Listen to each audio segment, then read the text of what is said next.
He the politician, behind bars entertainment, CCG Network Radio. You are now rocking with the Get Rich Rapping podcast with my mans, Daniel Scott, a.k.a. Esskimo. Don't get mad, get motivated, bitches.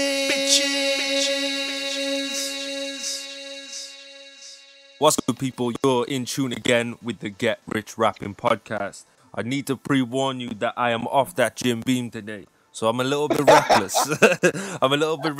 But hey, Yeah. I can't think of anyone I'd rather be more reckless with, because I'm here with my bro, DJ DBeatzPro. He's been making beats and cutting up on the deck since you was getting timeouts from your mama, motherfucker. You're right about that one. Yes, sir. It's your boy DJ DBeatzPro from Jersey. Yeah, I'm in the building today. Oh, and yeah. I'm off the Fosters. I ain't got no Jim Beam. I got Fosters and tequila. Hey, that'll do the same damn trick. But yeah, man, I thought you'd be a good guest to get on just simply because of your knowledge and your history and this stuff. You know what I mean? So I wanted to start by saying, tell the people a little bit more about you, DJ DBeatzPro, and what you represent, man. Yeah. Man, a little bit about me. I come from the hood, the sticks. Not the sticks, but the city. But, a little bit about myself. I've been DJing and producing for about, I've been DJing about, 10 years. You can add 5 more years of that, 15 years of producing. Producing numerous artists. There's a difference between producers and, beat makers. I've been beat making for like 3 years of that prior to that 5 years. Had to get my, people heard my joints and they wanted to get on. So, I just hopped in the studio, and then from there on, it just flourished. You know what I mean? For real, man. But I'm from Jersey, dirty Jersey. And, we do a little different up here, you know what I mean? Most people, they get into the whole gist of, beat making and DJing a different angle than we do up here. You know what I mean? We clash it too. We like the bread and butter where everything came from. You know what I mean? So New York, Jersey. So, DJing for me came secondhand nature with the mixing the tracks, so coming from producing and then mixing down tracks, DJ was just secondhand nature, you know what I mean? So yeah, man. Because what I like about what you do is your offline game. You know what I mean? Like, a lot of people focus online, but your offline game is 100. Yes. Like, I see videos all the time where you've and even when we're on Hangouts and stuff, and you got your friends with you, and you get your whole team in the building, you got like 3 machines on the go, and everybody's putting stuff into their own thing, and then listening to the next person's, and then adding some into theirs, and say, oh, let me do this on yours. You should add this to that. Like, I see that shit, and I think that is something. A lot of people isolate themselves, and it's different strokes for different folks. But I definitely see how strong your offline game is, man. Yeah, it's definitely offline for me. I really didn't, get into the online game until, the whole marketing thing, what we went through. And I really didn't get into the whole online thing because it wasn't personable for me to it's a distance. And the way I teach and the way I show people how to make tracks or the way I do things is definitely offline. Like, I have to be upfront. I mean, I can do it online, but it's really... It's a gap between the energy between me and the person. You know what I mean? But the thing is about the online game, it's a lot to do with, being with the energy between 2 people. Or even, the artist or the producer, or the artist or the DJ, or, the DJ. When I form my team personally, as the producer 365, I chose those by his hand. It was energy, really. It wasn't like I was like just set up a list and like, hey, you want to become a part of the team? No, because everybody that I picked in that team had some qualities, Yeah. qualities, different state. One do boom bap, one does EDM, the other does down south. So we have different qualities that we can show each other, and teach each other. So that that was the whole thing about that. And the way I market offline is definitely a key, because people are so caught up on the whole online game. I mean, it's a part of it. I do both. I'm fluent in both languages, but it just something about the offline game where I can be personable with the customer, or the artist or whoever. I can really dig deep and actually make that sale right on the spot, instead of me have to wait.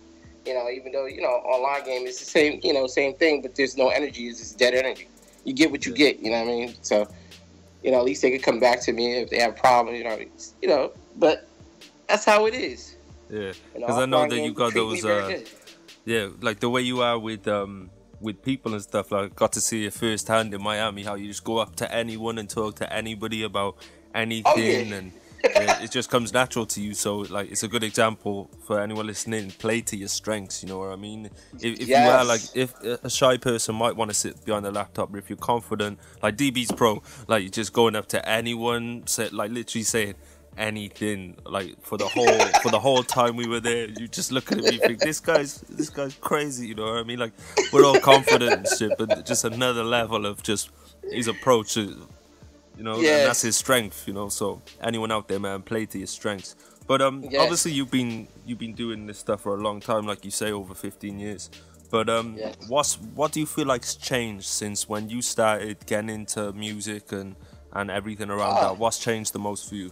It's a lot changed. The genres changed. The whole mood swing changed. Excuse me, I just had a burp. Is that Foster's? Is that Foster's? Yeah, the Foster's and the what's it called? The tequila. Tequila. With no limes, I drink myself straight, like in Miami. Like that shit straight. Oh man, but a lot of things has changed within the rap game. Everything is flip flop now. Not really flip flop. I seen it coming when I was in college. Yeah. What I mean? Ever since I was, in college, it was introduced in '97 when they started introducing the down south game and the different styles of music. Because from where it was like a closed door from where I was at up in Jersey. So I went down south to play ball. Go to school, college, whatever. And it was like a different experience. I experienced a lot of different genres down there in Delaware. I had a mixture of the clubs in Philly, and I had the mixtures of the clubs down in DC. So it was a lot of different genres, especially EDM, and introduced me to that game, and then introduced me into the southern, the 808 clash. Back then, you had a couple of artists that was booming back then, '97, like Master P. There's a couple of others out there that was down south. That was Trick Daddy and all them guys. Luda.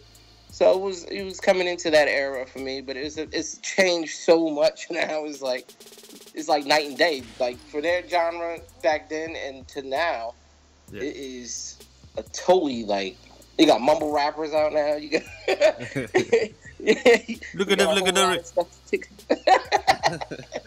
You got a whole lot of stuff coming up and coming through. You know what I mean? So yeah, absolutely, man. Because like you say with the genres, it's kind of like I remember. Because I've been on hip hop since I was young, and I just remember you had like even you look at New York, right? And New York was the boom bap style with the samples and all that everything. Kind of stuff. Yeah, like it was just New York had a sound, but like everybody in New York had their own sound. If you went to the West Coast, it was the same. The West Coast had that, that G funk, the synths and everything going on, on down there, and then but each artist was individual, and the same down south, they might have they had their own sound, but everyone was different. And now it feels like all over the world there's just one sound that people do. You know what I mean? It's lost that kind of your music doesn't, like, you could listen to a tune and be like, oh, they're definitely from New York, or they're definitely from Atlanta. You know what I mean? But now it's just like, oh, where are they from? You know what I mean? Because it's just this one genre. It's crazy. It got so bad when I came back home for like visits, and I was listening to a different style of music up there. It was like, oh, this Bama nigga, like man, this the joint down south. What you talking about? It was like nah, but it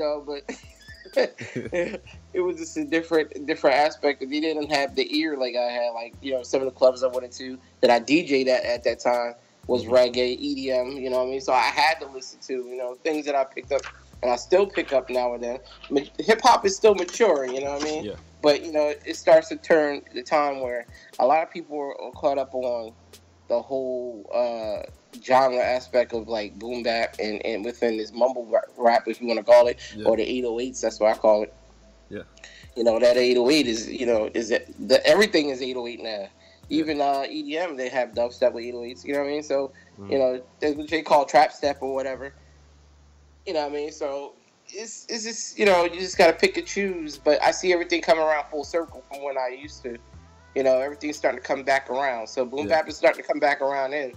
It's just a matter of time. It's gonna happen, but history always repeats itself. So yeah, absolutely, man. And people will always get bored. You know what I mean? Like, like this style that's in now, it's not gonna last. Just like the style before that and the style before that's not gonna last. We're gonna get bored, and then we either pioneer and bring something new in that we haven't seen before, or we take elements from what we used to do and kind of have a renaissance type thing. So boom bap might come around and it won't be exactly the same as it was. It might still have the 808s in, it might still have those snappy snares and shit, but it'll just be its own kind of thing, which I'm looking forward to see, man, because I'm in the same way of thinking of it's gonna come back around the same way, just like because 808s were big in the late 80s for R&B and shit. You know what I mean? Like if you listen to the old Bobby Brown and stuff like that, it had those little.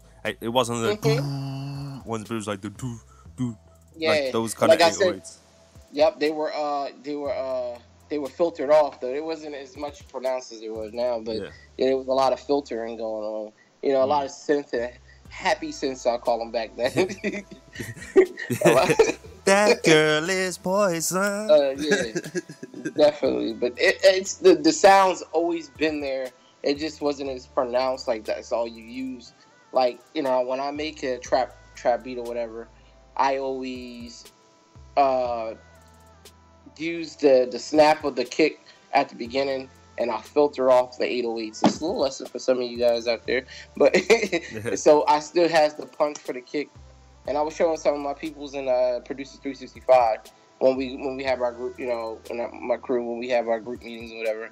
I show them, certain ways of how to make that, because I do, I still do sound design and all that stuff. So, I show them how to sound design their on their own, so they don't have to worry about going out and getting their own sounds or whatever. Going to buy sounds or whatever. So. But the 808's always been around. It just never left. It just now is more pronounced. Even some Wu-Tang albums have 808s in. So. Yeah, that's it, man. It's just when something comes, it'll take one person, man. You just take one person, the first person to bring in those, those long 808s, man, and someone made a hit, and then someone else copied them and got a hit, and then. It's like a hit culture, no one's really trying to make classics anymore. It's just like, how can I get people hyped for me right now, as opposed to how can I build up this legacy over time with a series of albums that mean shit to people. It's just like, the hits die, man. People make a hit, and then within a week or so, like if you think of Designer and Panda, how that was huge all over the world, huge, and then boom, gone again. You know what I mean? Yeah. Whereas you still put stuff from the early 2000s and the late 90s, you can still put that in it and just appreciate it. Whereas like now, songs just get written so much that it's just like, I'm sick of hearing this shit now. You know what I mean? Listen, as a DJ, I can put on Buster. I could put on that with him and Rod Digger. I could put that on anywhere, any place, that 808 to that song. Yeah. Touch It. Yo, that gets the crowd pumping. I'm gonna let you do it. Touch it, turn it.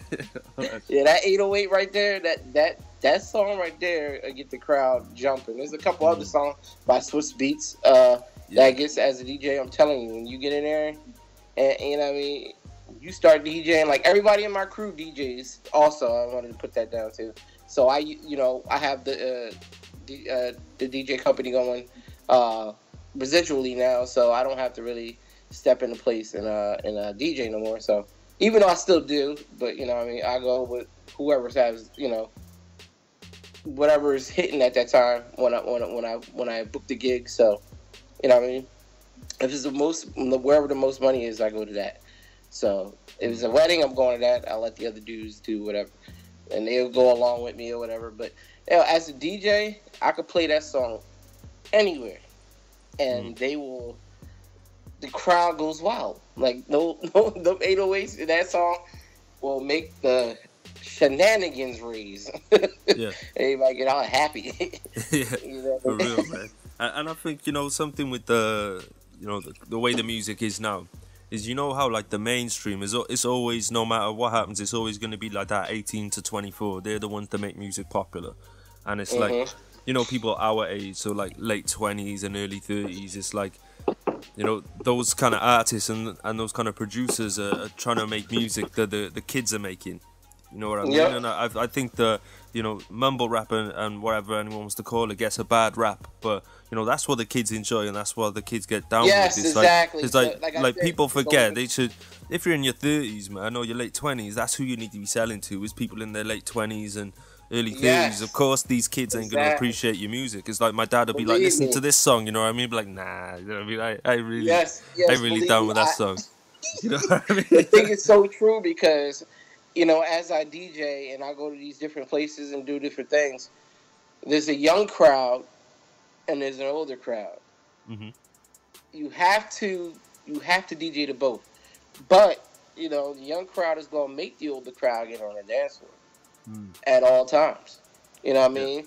Some of the older crowd are mature. They like to get up and dance every now and then, but they going to sleep at 9 o'clock, or so you know what I mean. So we'll keep the party bumping, whatever they request, or whatever the party maintain, whatever the genre they at right now.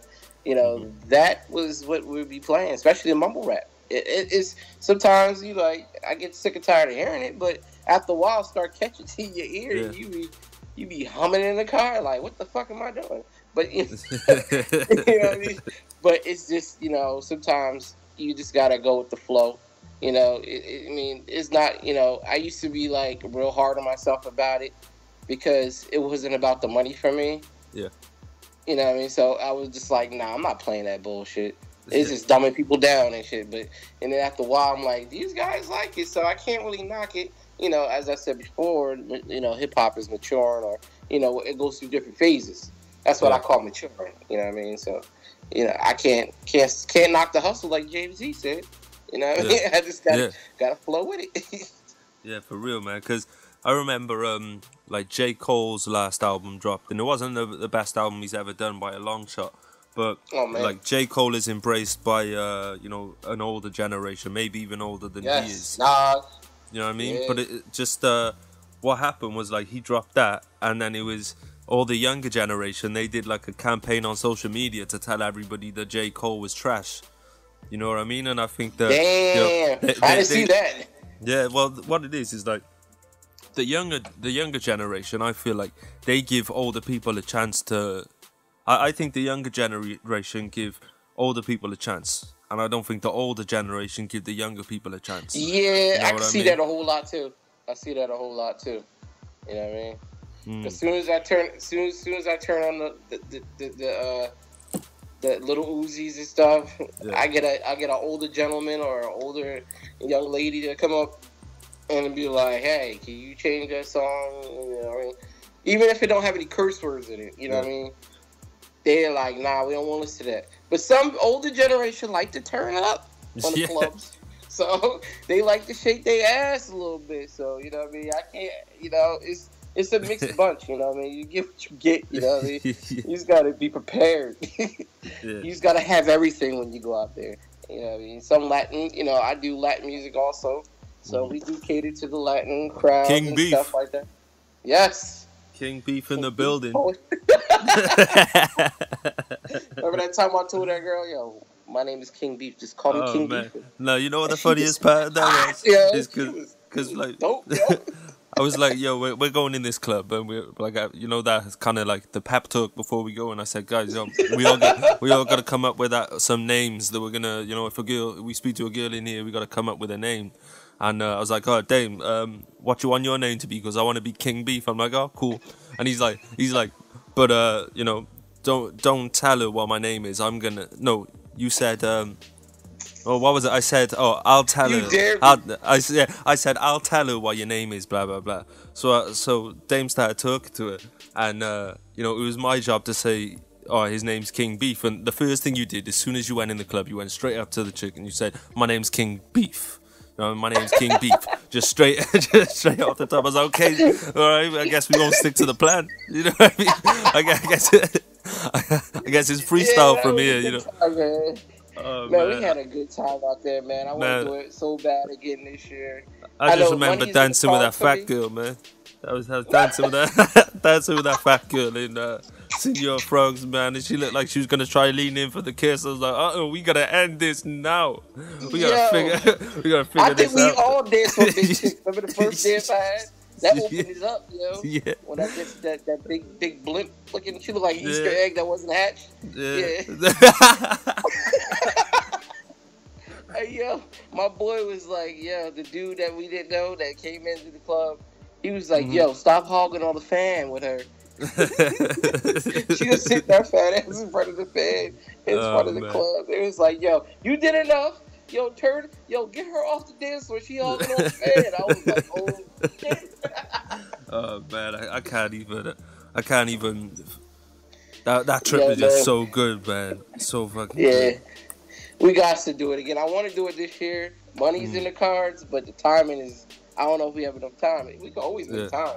Yeah, 100%. We'll figure something out, man. That's for sure. Yeah. Definitely. I know LeBron and Sean supposed to be coming up to Jersey in the summer. I don't know if you wanted to come through. Come on. Hey, man, let me go check flights real quick.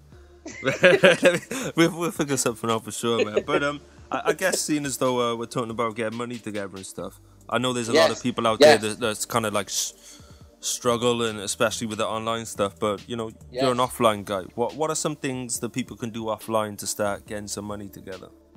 Yes, man. Just have confidence in yourself and have a mindset to make money. Yeah. And you can do anything you want. You gotta get outside the box when you're offline. You can't stay with the same mindset as, you know, as a like Blitz Beats or something. I don't know, online and shit. Not throw his name out there, but you can't have that grimy mindset. You can be a hustler. You can be a shark out here, but you have to have a mindset to make money. If you don't, you will get swallowed, because they don't think on the same level as you do online. And if you are an online person and you come offline, you could kill the game, because there's a lot of people who don't know how to do it. And now, you know, this day and age, technology is taking over.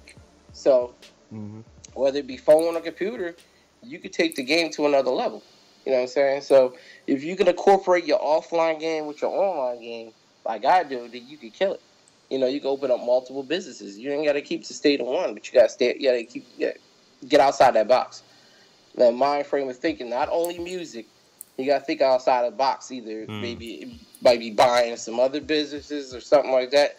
Because once you have your foot down in the pavement, 10 toes down in the pavement, and you got something established offline, like a building or some type of business offline, then you could go ahead and spread the love around in the community. Now you can start hiring people, you know what I mean, like I do. That's how I formed Producers 365. You know what I mean? I start hiring people to do DJing, to do MCing or whatever. And then from there, I just hopped over and I just bought another job. I'm not going to tell you yet because it's still in the building. You know, I'll tell you offline, but you know what I mean? No doubt. Exclusive. Exclusive. But we just spread off. You know, you just got to take that money and know how to flip it. That's it. That's the mindset. You know, you have to flip in mindset. An offline game, like when I first started, I used to sell beats on Craigslist and eBay back in the day. So, you know what I mean, from that game on, because there used to be a lot of I mean, you probably can still sell beats on there. You know what I mean? But you know, the online game is kind of saturated to a point. Well, back in the day, there really wasn't really an online game back in the day when I was doing it. Yeah. You know, all they had MySpace Music. You know what I mean? SoundClick or whatever it was at the time, and nobody really know how to use it, which I didn't really deal with that. I just knew what I knew, and I knew how to get in touch with some of these people. So, you know, so that was it offline. That's how I, you know, started selling beats. You know, I mean, people coming to the studio, people I knew. You know what I mean? I had my own studio or whatever, and selling beats like that.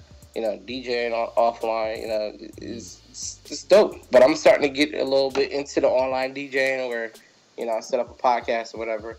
I haven't set it up yet, but sooner or later I will. Yeah. But a lot of people have been requesting. You know, there's a lot of ways you can make money offline. Like, you can sell your tracks offline. You can sell records offline. You can sell even to commercials. You can sell to, you know, you can do commercials with different businesses. You can, you know, you'll be good if you know what I mean. Yeah. But you because just I gotta know get you're big on. Oh, sorry, I didn't mean to cut you off. But I know that you're big on looking into buying land and shit too. Oh yes. That's another adventure. Yes. So you take the money and you flip it. That's how you buy your land. You take, say if you set goals for yourself. Like, say, this month I'm gonna do. Let's say I gotta sell $5,000, $7,000, $8,000, or whatever. You take that $8,000, you go look for land in anywhere in the world, whatever you can find, and you establish that money there. That way, you have money, you know, on the go. 100%, man. Yeah, because land is really, really important around here. You know what I mean? If you could buy some land, you got something established on top of your other businesses too. Cause some money to be made. Yeah, because when you own land, man, no one can talk shit. You know what I mean? That's your land. No. That's that right there. You know, you can do anything you want with that land. Oh yeah, and another offline game people don't know about that, you know, you can get into is that ATM machines. Get into some, like, you know, some small game. Like, if you're a producer or artist and you make about, and you could, you know, you say you made some sales on your producing, like if you sold a couple of albums or you sold a couple of beats and you made about $5,000 that month. You go ahead and buy you some candy machines or some shit like that, and you put them shits in like any place you can. Soda machines. The soda machine only costs what, $5,000, $2,000 or whatever. And man, this is so out the box. Yeah, residually. You know, you ain't got to worry about just filling it up every now and then. Or you pay somebody else to do it.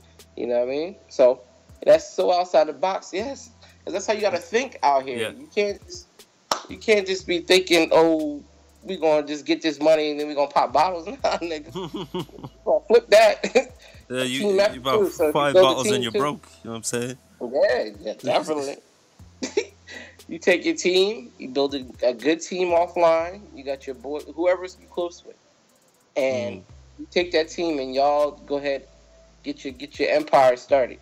You know what I mean? Like we do PTI, and we got, you know, Producer 365, whatever. We take our money and we build empires. Like we're working on some stuff now, you know, as a team at 365, and we're gonna get it popping too. So we're gonna get it cracking. 100%, man. So don't be afraid to network offline. Don't be afraid to network offline. 'Cause I see a lot of people that you don't afraid to ask questions either to the strangers, because you never know who knows what. You know what I mean? Yeah. You just gotta open yourself up and be respectful and just ask questions. If you see a person roll up with a nice car, you ask them like, "Hey," pull to the side, or you buy them a drink or whatever at the bar. You're like, "Hey, how did you get that?" You know what I mean? Don't be afraid. You know what I mean? So, you know. Other than that, go ahead, Doug. For real, man. You can just.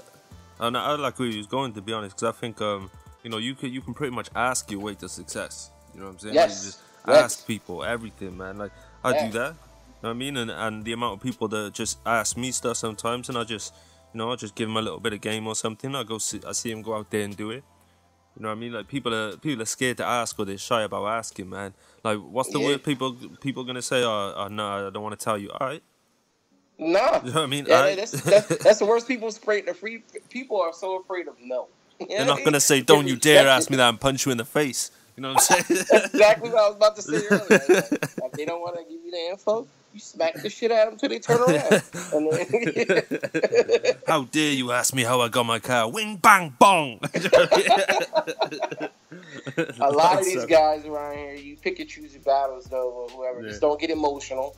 Humble yourself and move it on. You know what I mean? At least you got to, you gave him a drink. He'll think about it later on, like, yeah, this dude did. And he'll come to you later on, like, hey, this is how I did it. I didn't mean to be so disrespectful. It's always, if you show respect, you always going to get it. And maybe it might not be now. Maybe he's having a hard day at whatever he's doing or whatever. You know what I mean? So you just have to take your chances, you know what I mean? That's the whole thing about offline. But online game, you can pretty much just find the nearest guy on there who's talking the most shit that don't need, like, I've ran into so many people online that talk so much shit and can't back it up on nothing. Or they trying. Man. They just, yeah. Those fake ass promoters. I forget, there's a couple of people on there that call themselves gurus that are really not gurus, you know what I mean? Yeah.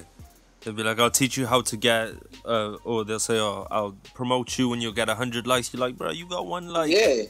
What the fuck you talking about? You know what I mean? You got 1 like yourself. How are you going to get me 100 likes? The only guru I know that's online is you, Esskimo, because that's the only person I follow that can actually show me something offline or online that can actually be prosperous, you know what I mean? Or fill my pockets up. Everybody else, I don't really see, but you and Trauma, Yeah, Trauma's on this shit. Yeah, Trauma got a good, you want to follow a good producer online, that's the dude. You know what I mean? He puts things in simple ways, So do you. You put it in simple ways, there's no way in hell you could fail. Like you fail at it, I mean, hey, got some type of, something in your way. Maybe you need to, go home and cry about it a little bit. And get it out go home and cry. Or something, you know what I mean? I see, you know what I mean? Seen a growth in Trauma and how he's trying to do things and what he's doing. Yeah. We talk, on Messenger or whatever every now and then, personally, so he gives me mad respect, I give him mad respect, so it's not, just like we do. We just talk to each other a little bit more often than anybody else, but it's all good, though. What I mean? Just don't be afraid to ask questions and, pick the brains of people who you think that might know something, you know what I mean? If they think they're hitting the same thing that you're hitting, then, you like-minded, but he ain't get there yet. So you just got to shuckle on or either team up and move together or something, you know what I mean? So it's like that, you know what I mean? 100%, man. Because I feel like the problem is, like, there's no such problem as a lack of information. Because, bro, 100,000 videos on fucking YouTube and Facebook and everything will teach you everything you need to know. It's just whether you're gonna do it or not. You know what I mean? Like people, like what's his? Speckled Egg, who used to be in the remember Speckled Egg? Like genius, right? You know what I mean? Hit him up about marketing. He knew everything, but why won't he do that? Why didn't he apply it? I don't know why. I'm saying, and that's what people. That's what they're like. I call them people smart, dumb people, you know what I mean? Like, they so smart, they dumb. Like, you got a whole lot of those.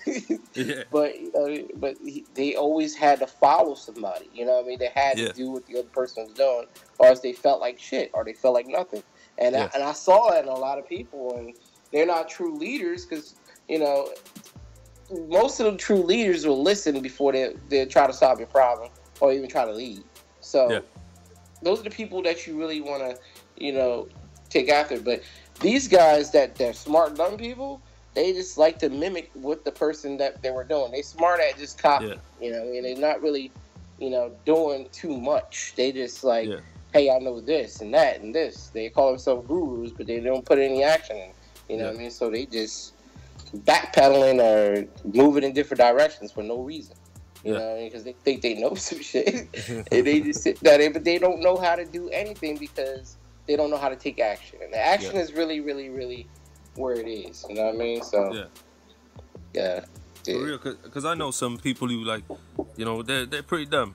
I mean, they're not quick. Yeah, you're You right. know what I mean? They're not, Yeah, but I they see them take out there action. making making They money. take I action. see some dumb people in some flash cars with these fancy suits on, and then you have a conversation with them, and you're like, "What the fuck is going on? What?" I mean, it's just being smart. Smart isn't knowing a lot of shit. Smart is doing a lot of shit with what you know. You know what I'm saying? Yes, exactly. Because I see a lot of people that don't know anything about the game or anything, and they'll take action because they know that you know, and they move by example, most of them, or they'll just move on their own because they think they know that that's what they have to do. You know what I mean? And they don't know the outcome of it, but they're willing to take a chance. Yeah. So that is the willing. That's what separates the rich from the people that wish they were rich, or the people that's making moves and people are not making moves. They're not succeeding their goals within the year or the months or whatever because they didn't take any fucking action because they was stuck behind a gun. They just too much. I call it information overload sometimes when you just taking and not doing nothing about it. You know what I mean? And that's the worst thing you can ever do because you don't waste your money or whatever you did to learn this shit, or you even waste somebody else's time or your time. Something that you can't get back, and you didn't do nothing about it. So, that's the fucked up part about it. But teach his own.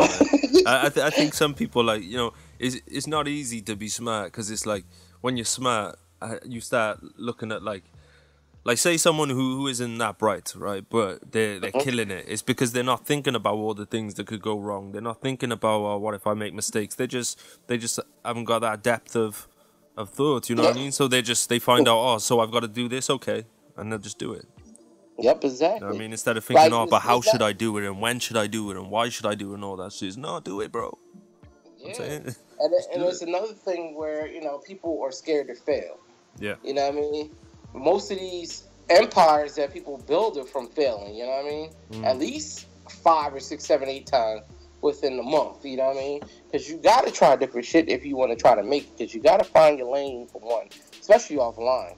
You can't be afraid of failing offline because I lost tons of money offline just trying different shit.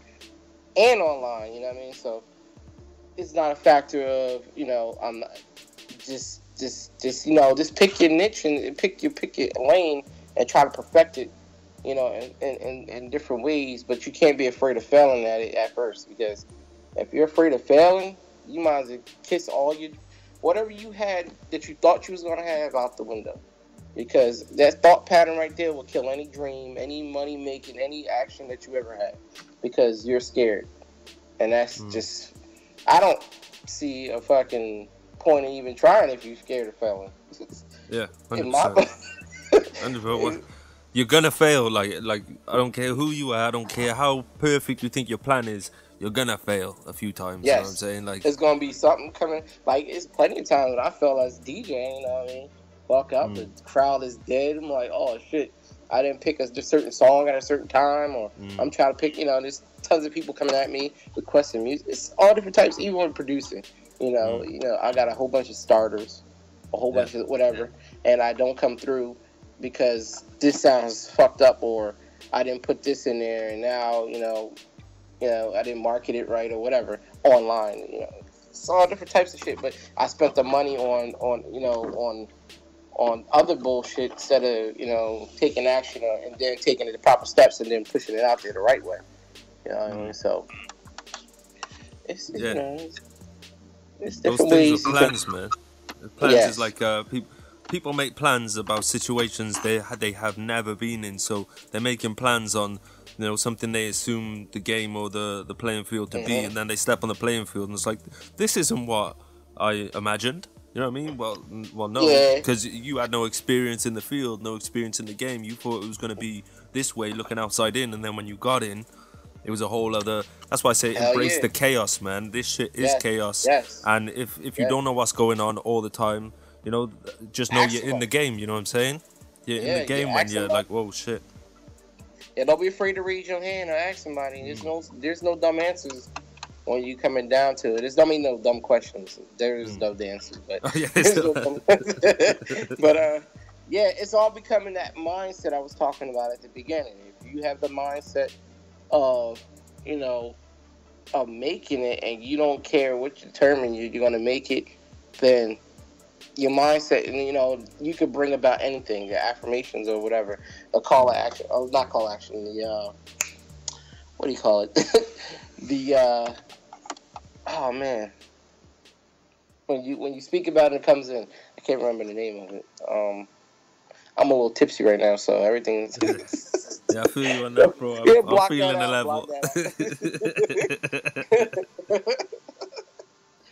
But definitely, if you speak about it, you speak it into existence, it's gonna happen. You know what I mean? If you have the right mindset for it. Yeah, if you don't, you're gonna die bound because you're not taking any action. Believe me, I used to be that way at the beginning when I first started, way back in '97, when I was like scared, not scared, but it's like, what if nobody likes my beats and all? But you gotta understand, everybody somewhere is gonna like your tracks. Yeah. You know what I mean? Whether it be whack as hell, because I tell my boys, like, when we in the lab together, because we don't really have, like the other ear when we're in the lab, when we're all together. We might have some artists there that be like, yeah, but they only like certain genres, and you know how it is. But we don't know if somebody, so we just keep it and hold on to it, and we'll just put it out there anyway in a beat tape or whatever, So, there's somewhere somebody is gonna like this shit. And I thought I was, I thought it was some bullshit when I got mentored, my boy DJ Amir, the CAG Addict and all. And when they told me, yo, somewhere somebody gonna like this shit, I'm like, yeah, you lying. That was the whole fear. But then when I threw it out there on MySpace Music or the other places, YouTube or whatever, people liked it. So I was like, hey, I got something here. People wanted to buy it. It wasn't that, but overcame that fear. It was really no doubt in my mind that I didn't have the juice to do it. But it's just, the investments and whether, all the back shit that came along with, like, what somebody find, what somebody woulda coulda. No, fuck that. Just put it out there. Yeah. For real, man. You can't just like guess all the time. You know what I'm saying? Yeah. Go out there and people worry about. People was worried about somebody stealing their track, or what I mean. That was my biggest fear. Yeah. You put so much work in it, like, how somebody gonna steal it? What if I, that's before I knew anything about tagging and all that good stuff. I was just starting out fresh, But yeah, for real, man. So, what's your key for staying mentally balanced? Key of staying mentally balanced.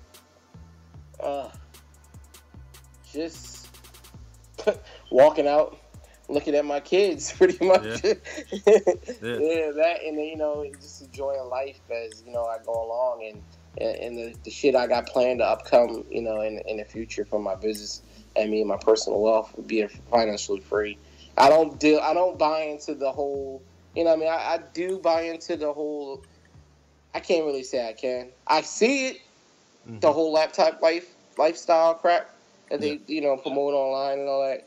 I can see it because I see you doing it. I see a lot of people other than that can do it, that I have my vision and trust in. The other people, like, I can't really put my family, because I'm always been offline. Like, I can make stuff residually offline more than I can online. You know what I mean? Yeah, absolutely. Especially the whole cash machines and all that other good stuff like that. You can make residually easy. I can do easily offline than I can, make fast cash or whatever you may call it offline than I can online. And and for me, the vision that it keeps me grounded, and float. You know what I mean? And just coming up with different ideas. Me and El Bug always talk online. So Rashad, we all do. Me, you, whatever. I come up with these crazy ass ideas. Like the last one was all crazy as hell. Yeah. We ain't gonna tell you about that one. We might have to implement that one. We might have to put that one in play, but this is a different way. But just keep having that thought pattern that I can make it. And then that keeps me. I have to make it really for my kids and my family or whatever. That keeps me float. And I take affirmations. Like I listen to affirmations a lot. When I go to sleep or whatever. Pinch Me Live is my favorite one. I read a couple books here and there, but not really, not go through the whole book. I pick and choose my battles through the book, just skimming through it. A lot of audio books keeps me grounded too. So, it keeps me focused, that mentality of focusness and digging into new shit that I never experienced, different venues, different genres.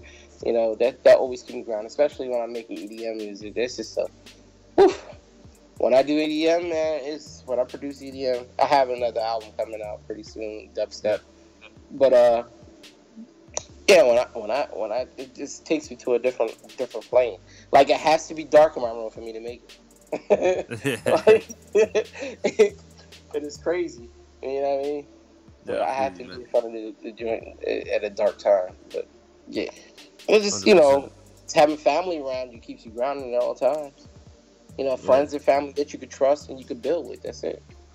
That's it, man. And I think, the way we've always done the hangouts. Like, for example, when we were all on the call the other day, and we were talking about bringing out a new service and stuff. And, like, obviously we all see it from a different perspective and a different angle. So, like, say someone would come up with an idea for this service, and they'd see it from one way, and then another one of us would say, but you're not thinking about this side of things where, there's a hole there, where, it doesn't make sense, and it's like, true, right. Just running those ideas between, like, the four of us, for example, or however many on a team, it's just like, it's just seeing things from a whole different perspective all the time, and knowing that you're dealing with some truthful ass people who know their shit. Yeah, we're not selfish. You know what I'm saying? We're not selfish at all. Not selfish. You gotta give to return to receive. You know what I mean? You gotta give to receive. You know what I mean? And the way we do it is giving. Like, most of this, share idea with anybody. But what you receive on the back end is what you ask for. You know what I mean? And that's what we have, that mindset and that confidence in each other that we can do that. Because we know we're dealing with, like you said, we're dealing with some real people, and that comes with any type of tight knit group or tight knit crew or whatever.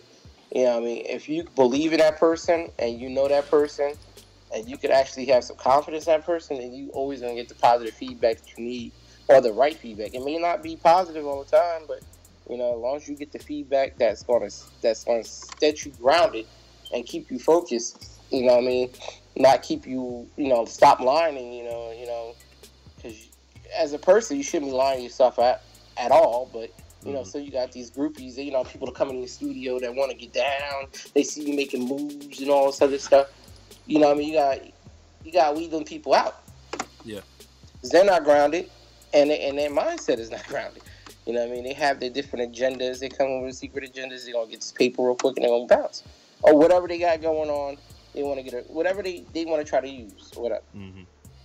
You know what I mean? So, just dealing with us like we do, like we brought the idea up. Well, I brought the crazy ass idea up. Well, I had two different parts. Yeah. And I brought it to a book because I didn't get in touch with anybody at the time, and I'll just bring it up. And we was talking about it, and I was like, "Fuck it, we're gonna bring everybody into this." So I was like, "Fuck it, let's make this call to everybody." You know what I mean? But we have to, because he was the only person that was up at the time when I called it in. Because I just had to let it go. Like, I gotta tell him we could do this. We got this. Yeah. So, there's two parts of it. The first one was he kept on going on the first part, so I think he was really leaning toward the first part. But the second part was really good. But I'm not gonna go into that right now. But we're not gonna give the plan secrets yet. Yeah, we got to protect it ourselves before we let that out. So for real, man. And it's just good to like we say, just have an amount of people there that add new things and come up with new ideas. Because a lot of people like to lone soldier all this shit, and you can, but it's much longer. It's a lonely ass journey, man. This can be lonely as fuck if you don't let people in. Yes, it is. I mean, there's nothing wrong starting something with yourself, by yourself. But sooner or later, you're gonna need to delegate some maneuvers once you start getting business. And that's the whole thing about offline is that's why I had to do the DJ in the way I do it, mobily or the clubs or whatever, because after a while, it's not about being in that part. You're really lonely, but you're not lonely, if you get what I'm saying, because you got other people playing and you got an MC or whatever. But you start bringing other people in to delegate. You're starting to grow. You have to, because you grow too big if you're successful. You know what I mean? Yeah. Especially offline. So you have to bring people in. I mean, you could try to keep it all to yourself, do all the bookkeeping, do all the other shit by yourself, but you're gonna get hammered. Yeah. I mean, business as usual, but you're gonna get hammered. That's it. You will get your ass tossed to the wolves if you're trying to keep up with everything. So, real man, it detracts from the art and the craft, there, man. Where you're having to do everything, you don't really have the time then to focus on creating the content and creating the product and stuff, because you're too busy answering customer emails, too busy promoting your stuff, too busy. Yeah, exactly. You know what I'm saying? So, I get the idea why people would say, "Oh, I'm just doing it with me. I'm not fucking with no one." But at some point, man, even if it's not people that you're employing and stuff, just people who are around you who aren't yes men. Because like I said, we see shit from a perspective. So I think my idea is perfect. You know what I mean? But then you might come along and say, "Oh, well, no, it's not perfect because of this here," and I might be, yeah, you're right. You know what I'm saying? You're right. Yeah, but the thing is, why people think that way, because they got the wrong people around them. Yeah. You know what I mean, they got the wrong energy around them. They want, they seen the good at them, but you gotta let that person go, because you see the good in them, but they're not really doing you no good. You can't drag around their weight, for one. Number two, you can't have that negative energy that's going to keep on hinder you or do dumb shit all the time. You know what I mean? I have a couple of them, but I let them cut them loose. You know what I mean? So, just have the wrong people around you make you feel that way too. You know what I mean? Yeah. For real, man.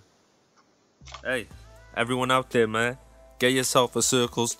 It doesn't have to be your best friend since you grew up or whatever. You know what I mean? Because none of these people are my best friends. Yeah, for real. You know what I'm saying? Like, I just made them my best friends. Yeah, we just meet random people online, build a relationship. It's just honesty. Honesty's important. You know what I'm saying? Yes. People who are honest with each other. Like some people are trying to cater to feelings, so they'll be like, "Oh yeah, that's cool, bro." Like you might play them a track and it might be ass. You know what I'm saying? But they might say, "Oh yeah, that's cool, bro. I like that, bro." Just because they're, they just haven't got that. They fear the consequences of being honest. You know what I mean? Yes. Your best friends are the ones who say, "Nah, man, that's not good. You're better than that." You know what I mean? Yeah, most of your best friends will keep it real 100 all the time. Like, nah, bro. I'm not trying to be an asshole, but your ass sucks. That's just whack. That's how you can put it to most people. Like, nah, bro, you just fucking suck. Like I used to do my boy Mike all the time when I mentored him through everything, even showed him how to build computers and stuff. You know what I mean? And you know how Mike is. That mug just jumping in any goddamn thing.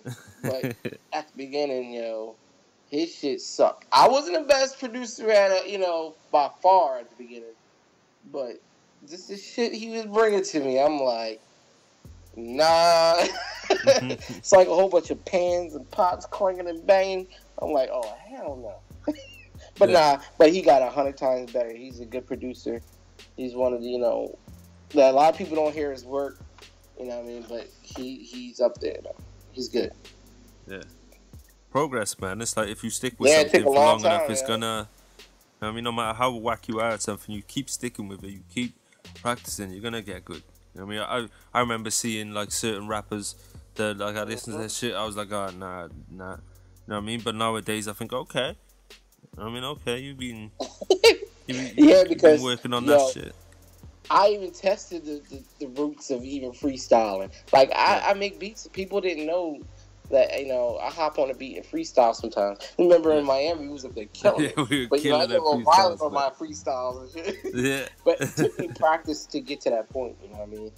And I really don't freestyle like that. But, if I could, if I wanted to, I could.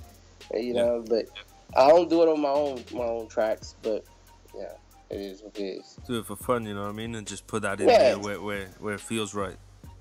Yeah, that's how it all starts. Even when you know make it. I did it for fun, making beats. You know, I bought what I need to have. You know, do what I wanted to do, and you know, and I hold on a second. TV timeout. What is it? What? No. Go sit down. Yeah, you can come sit down when I'm done, okay? Oh my God. Yeah, continue on. Is that Maddie? Yeah, that's Maddie. I locked the door so she could come in the room, but yeah, I saw some pictures of her the other day, man. She's grown up so much. Oh man. She big as hell. I got got her attitude on her too. Yeah, she's gonna be putting you in a headlock soon. She's gonna have you in a headlock soon. Her mom asked her. She's like, "Yo, where's the control at, Maddie?" She said, "I don't know. You was sitting there." I was like, "Oh shit." I was like, "You don't expect a 3-year-old to say that, but she's wild, huh?" People think she like 5 or 6, but she only 3 years old. So yeah, it's crazy. She going on a whole. Yeah, she's turned 3. Actually, she's turned 3 like 2 weeks ago. So. Oh shit, man, that's going fast. I swear. Oh, too goddamn fast. So Deuce, that picture of Deuce the other day, you know, the one I comment on and said he had a half a mustache growing. Yeah, that dude get grown as hell. He get big as hell too. He get tall. Yeah, he looks tall, man. Yeah, he's up there. He's 5 something. Oh shit. I think he is 5. I don't know, something like that. He's up to my shoulder. I'm 5'9", 5'10", so he's up to my shoulder. For real. Yeah, man. Cool. Oh, where was we, man? I think we fucking. I forgot. We'll just start with I got a couple more questions left, so let's see. So obviously you've been producing for, like you said, a long time. What's your biggest tip for producers that are either just starting out or haven't quite found themselves yet? Practice. Every day I have a regiment. I was about to put out a course on the regiment. This is like a beginner producer regiment course. Practice every day. Complete your task all the time. Complete your complete the beat all the way out, no matter if it sucks or whatever. I mean, complete the beat, meaning go to 3 minutes, even if it's a track. And then if you want to come back to it later on, complete 5 of them a day. You know what I mean? So you have an archive. You know what I mean? If it sounds, you know, you could go ahead and always go back and, you know, the next day and listen to it. You know what I mean? Another thing is,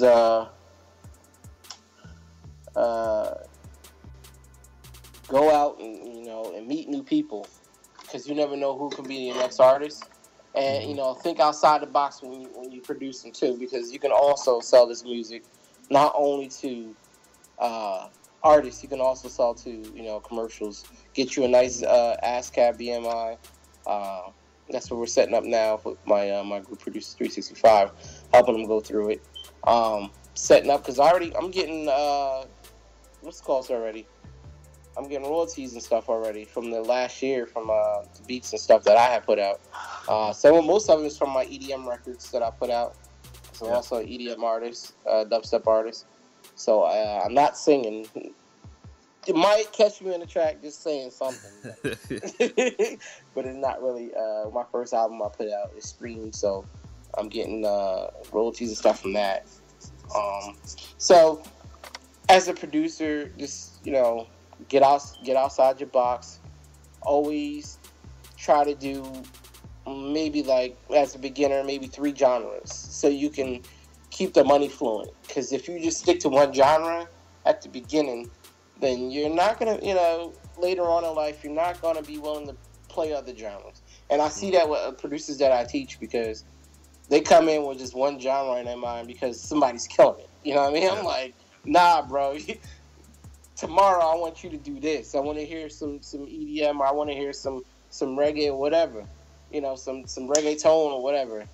You know, so always, you know, get outside the box on the genres if you want to make money in this game, because sticking to one genre might get you so far. Mm-hmm. But if you do that and you get maybe like 10 or 3, whatever money you get or exclusives, whatever, you got to learn how to flip that money and make your business grow. Yeah. Now, for me, that was the trouble for me, because at the beginning I was just only doing just boom bap or whatever. And I was making money, but I didn't know how to make my business grow, because I wasn't, getting outside the box of any genre or doing doing other genres. Mm-hmm. You know what I mean? That's how I grew my business, because I started to do other genres. It is different. When you open up your genres, now you got more of a market. You know what I mean? So you have, reggae artists, you have whoever, whatever genre, pick 3. You know what I mean? And then try to, perfect those 3. Do one day, another the other day, and the other day the next day. Yeah. Do it 5 apiece. You know what I mean?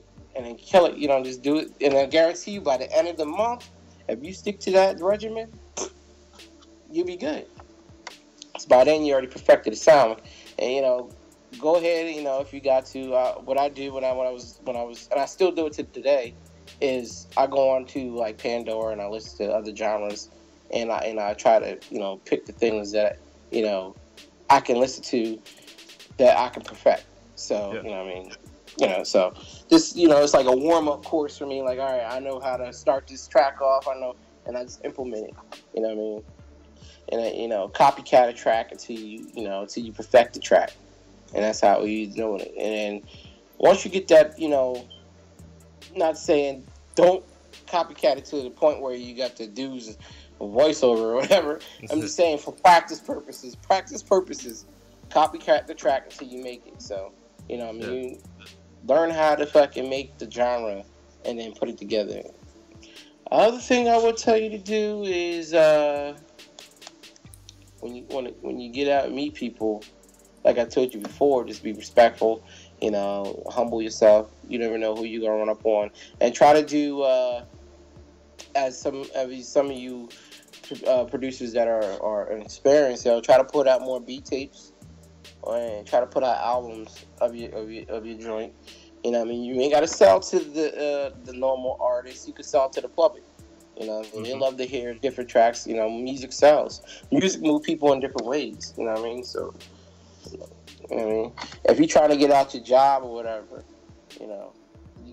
you gotta make some goals for yourself and stick to some plans and make some plans for yourself and take action on them, or else you're never gonna get out of that joint.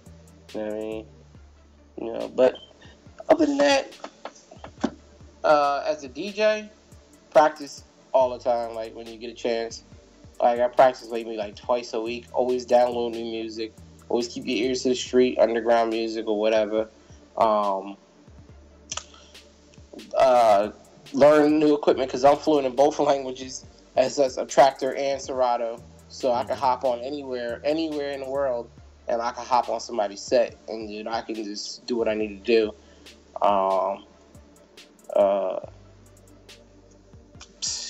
Just practice as a DJ and have an ear for music and learn how to, get into the mixing. As you start as a DJ or if you start as a producer, it's gonna make you better. You know what I mean? Either or is gonna make you better at both sides. If you're a producer and you want to get into DJing, it's a plus. If you want to DJ and you want to get into producing, it's a plus, because they both go hand in hand. You both, as you mix it on the table, you're almost producing a track as you lay the track in. If you're one of those DJs that like to mash up, or you like to mash another blends together, you gotta know how to chop the track to put it in. You know what I mean? Almost, simultaneously. And then as a producer, and in your mixing, when you get done mixing down, if you're mixing up tracks, you know how the track's supposed to be laid out. As a producer, as a beat maker, you can make a track. You know what I mean? Just plain old tracks. Most beat makers do. As a producer, you would know how to compose a track. If you're if you've been DJing for a while, because you know when the breaks come in, when everything, So those are the things that you can pay attention to as you're a seasoned DJ or a producer or whatever. If you wanted to get into each one, because there's money on both sides, so you can make money, and they go hand in hand. You know what I mean? So as I go to clubs or I do clubs or anything, I do mashups or whatever, I can produce those. There's a program called Stems, and I put the stems together, and then when I go in, I lay my own stuff in. You know, get your name out there as a producer. You know, you might have somebody like Shad as an artist that want to get in. You know what I mean? So there's money to be made. You can also bring in other artists. Like, hey, I'll play your track for a certain amount of money, you know, as a DJ. You know what I mean? So it's ways to make money. But anyway, back to as those are things you want to do as a producer is practice, and get outside. You know, make your mark. You know, get out there and hustle, and just just fly with the wind. Yeah. I think it's important where you said to practice with different genres, because I'm finding the sounds that kind of blow nowadays is someone who brought some crazy unexpected genre into hip hop. Yup. Outside the box. Yeah, like the trap nowadays is almost EDM. You know what I'm saying? Like there's actually two kinds of trap. Well, there's EDM trap, and then there's obviously rap trap as well. And they call it trap step or whatever. Trap step. Yeah. You know what I mean? So grind. Being able to bring grind. I love that. I love that. Grind's crazy. I'm starting to get more into that. I'm about to perfect that.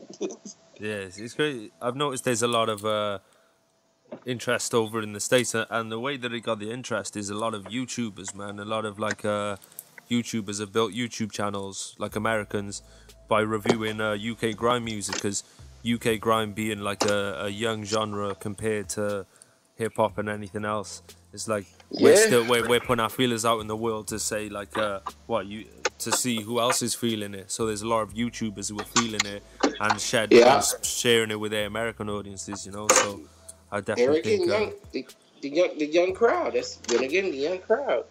You know what I mean? It is what it is. You know what I mean? You just gotta just go with the flow and move with the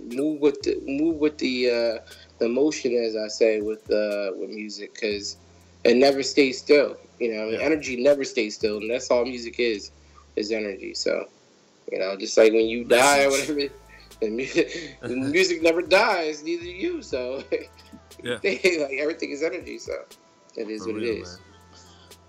Man. But yo, man, what we got to look forward to from you?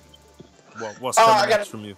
Like I said before, I'm about to drop another EDM album out, another dubstep album out. There'll be some more. Exposure to a 365. We're just trying to get everything compact. I'm trying to get my group together, and then we're gonna be going outside to the community or outside of the internet community and showing them how we've been doing it. Then again, spreading the love. And I got a new clothing line coming out. We working on that too. It's for only it's gonna be for. We haven't put up a name for it. We have the designs and stuff for it, but we in limbo with the name. You know what I mean? But it's gonna be coming out for DJs and producers and artists. It's gonna be a clothing line for them. Just marketing, just to think about the target marketing. That's what I'm talking about with the DJ producer. But it's for everyone. You know what I mean? It's not really one person, because I see that a lot of our sales and a lot of our comes outside of the people who are been in the game for a minute, or you know what I mean, because they just want to get in, or they love the product so much that they love it that they just gonna buy it. You know what I mean? Because people are genuine and you're genuine. So if you give a genuine attitude, a genuine emotion, or genuine energy to it, they're gonna love it, and you gonna love them. So I give big ups to my fans that are out there that are buying my stuff online or offline. So but just another album right now. A couple of other business ventures are gonna come out, but I'm not allowed to do tell. But as PTI, we got. I think we're gonna be working on something. Me and L Book was talking about something the other day. Mm-hmm. It should be some new service we're gonna come out with. Nice. We're gonna conversate about that one later. Oh yeah, I'm gonna jump in the go crazy in the group chat. Yeah. But as producer, as a DJ, I got a lot more, teaching to do to the community of DJing and producers. So there's gonna be a couple more courses coming out for DJs and producers that I'm putting together. It's not yet. Probably come out before the New Year's of next year. So they can get the gist of how things work on and offline, and how to conduct the business as a DJ or a producer. So yeah, other than that, dope. Yeah, that's what it is.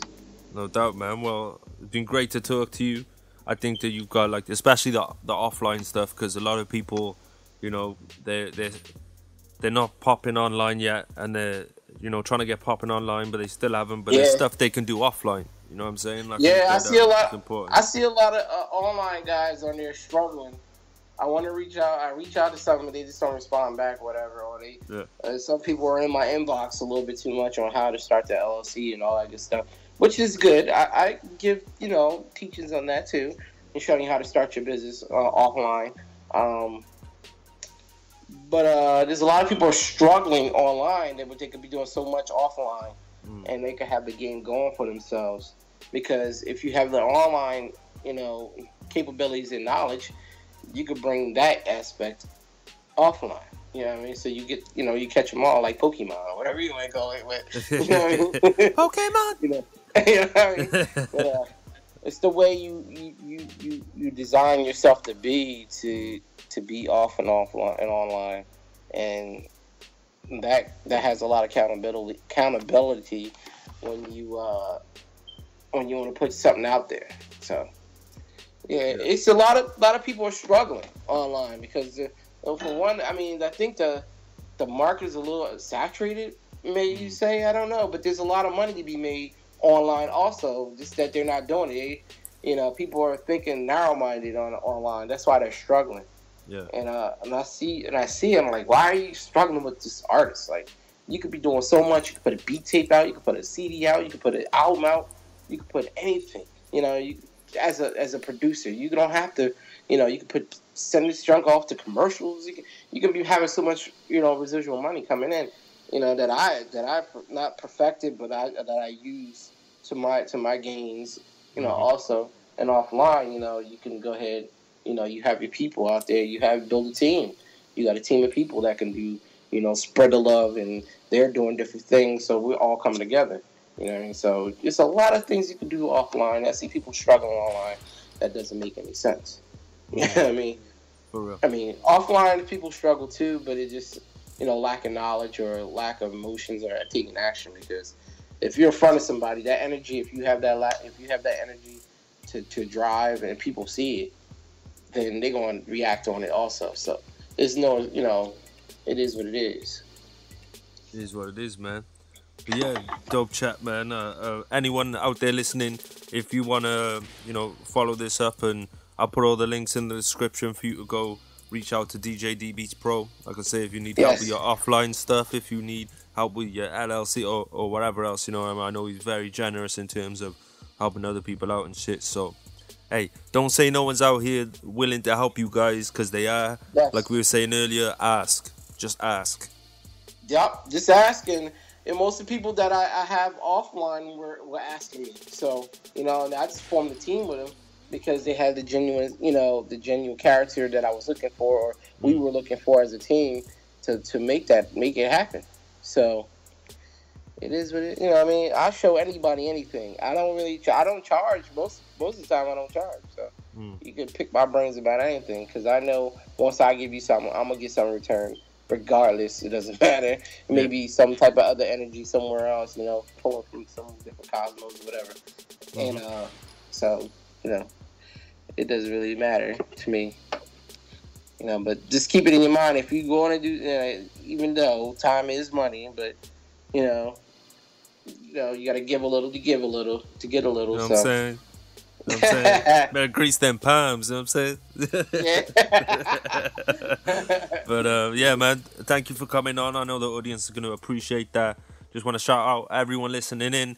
This is me, Esskimo, DJ DBeatzPro. Peace and love. Peace. Let's get it. Peace and hair grease.